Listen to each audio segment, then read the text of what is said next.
Welcome to the Geek Easy, fellow geeks. Let's open a beverage of your choice. Because today, I'm doing another episode of Incredible Independence. I know this is a little late I picked this book up Wednesday, and it's Sunday, but, better late than never. But the book I'm talking about is The Haunted Box, number 1.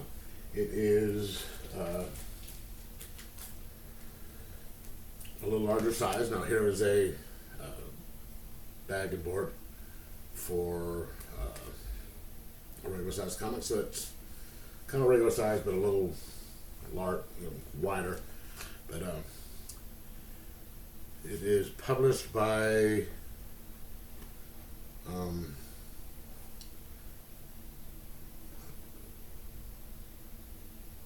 quite sure what Iron Age Comics. It is an anthology of 6 different stories, and 4 of them are written by John Santana. The other 2, there are 2 different writers. One is by Nina Elwell, and the other is by A.C. Medina and Richard Clark. So, this is really kind of reminiscent of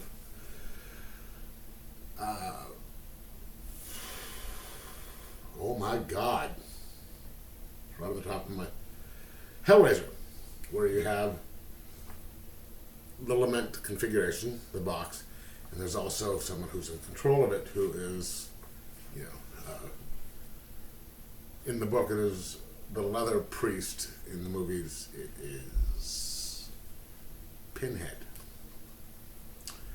And with this, the box, the haunted box, will give you what you desire, what you want, but it requires a payment, which is usually blood.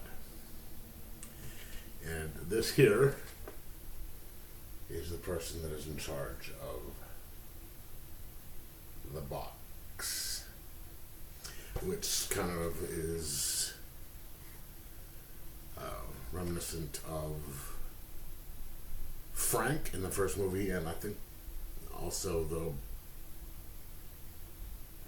woman from the first movie, the redhead, I think she may have been that way in the second movie. But the first movie is called The Builder Box, or The Haunted Box. And you can see the art is just incredible. And it gives a brief history of how it was built.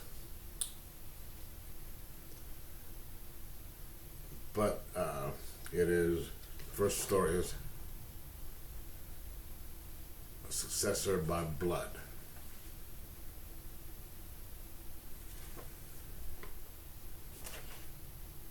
Okay, the first story is actually only like 2 pages. That is, the quick history of it is just these 2. And then you switch over to here, which is Successor by Blood. So you have the main character, which I do not think she is named, but you have this young woman who is back in the day, a couple hundred years ago,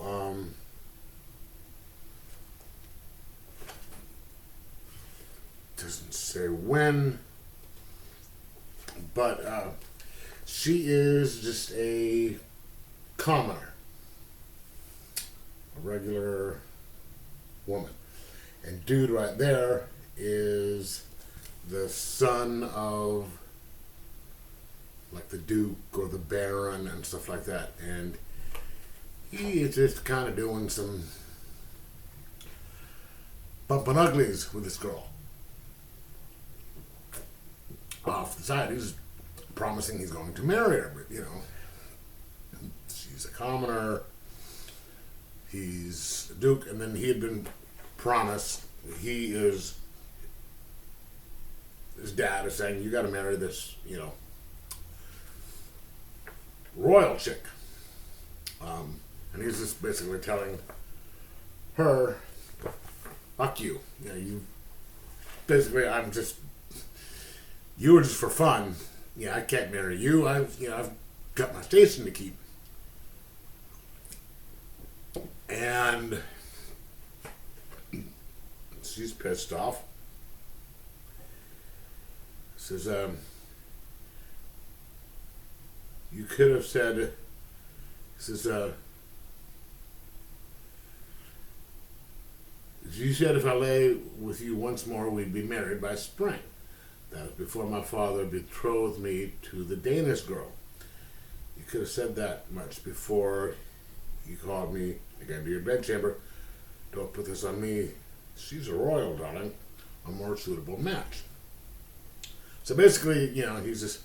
But then she comes across this lady who is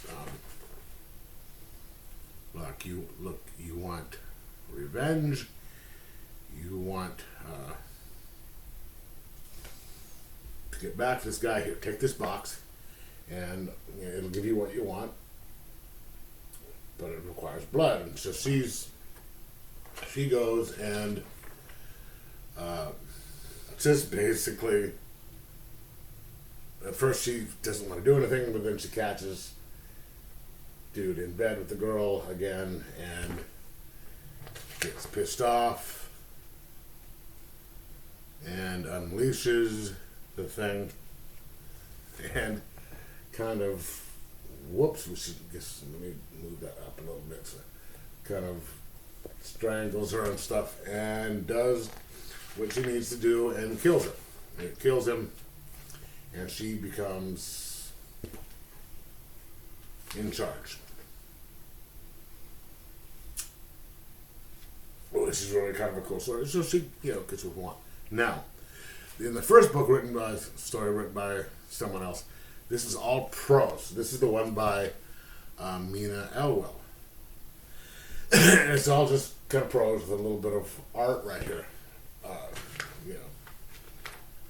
Stuff like this. And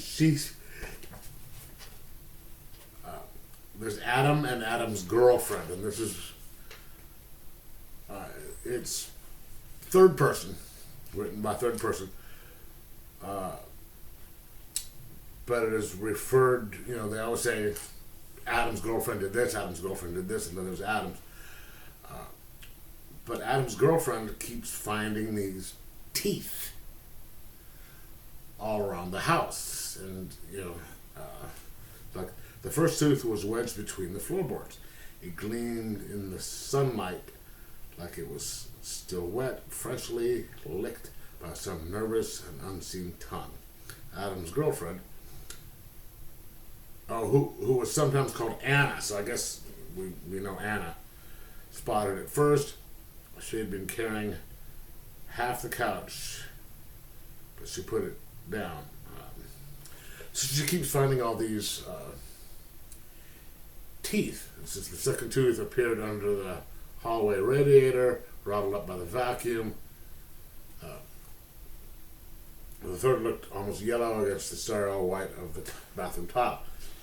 And you can sort of just get the sense that this woman's going more and more nuts. She finds a,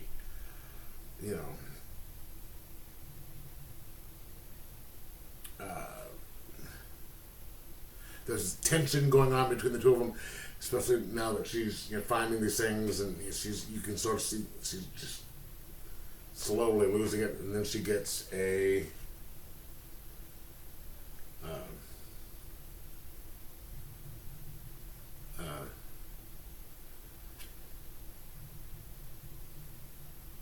they pull up the floorboard and they find a box underneath it. But it's just that night She dreamt the walls of the bedroom were soft, quivering flesh. The bed beneath her was a powerful muscle, curling, twisting, and tasting. While the beast waited to swallow her, she couldn't say. Its teeth were big, were out of sight, but not out of mind. So she just kind of goes nuts and then winds up killing it. Really good stuff with some great tension. And then we have the next one, which is a girl that's on the cover.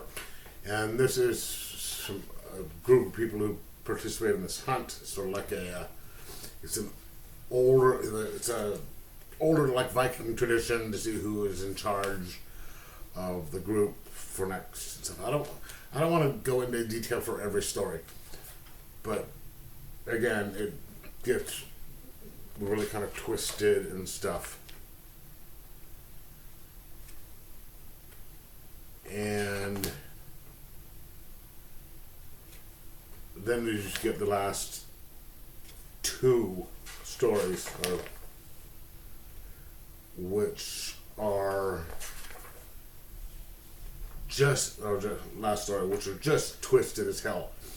And they're short. It's just like, you've heard of them, like the little 2-3 page horror stories or 2-sentence horror stories. These are like these really kind of creepy and with some great art. I mean, look at the art on this. Yeah.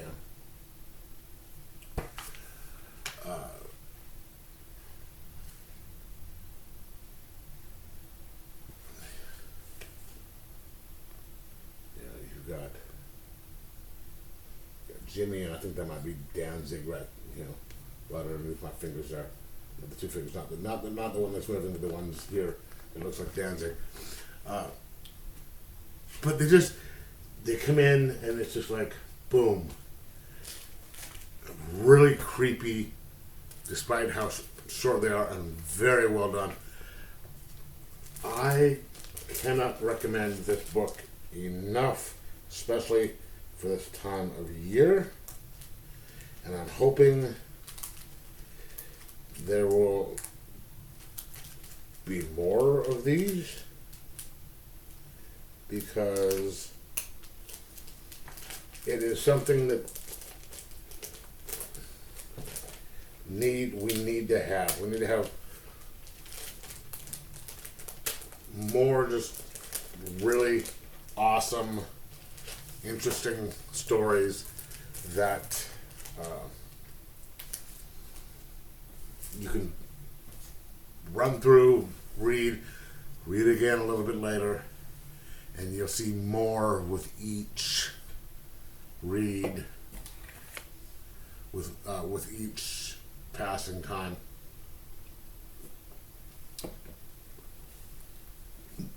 And you don't need to have, keep track of everything that's going on from previous issues. So I do recommend this book, and as far as I know, this is the only one, but I'm hoping there's more. So I'm going to give this a 5 out of 5, just because of the art, the stories, and how fun it was. And it is by Iron Ibit Comics, and it is $6.99. So not bad for something like that. It was worth every penny. So I'm going to say like 5 out of 5. Pick it up, read it, enjoy it. I know I did. So let me know if you've read it. Let me know what you thought of it. Like, subscribe, possibly share, and most of all, enjoy your horror comics.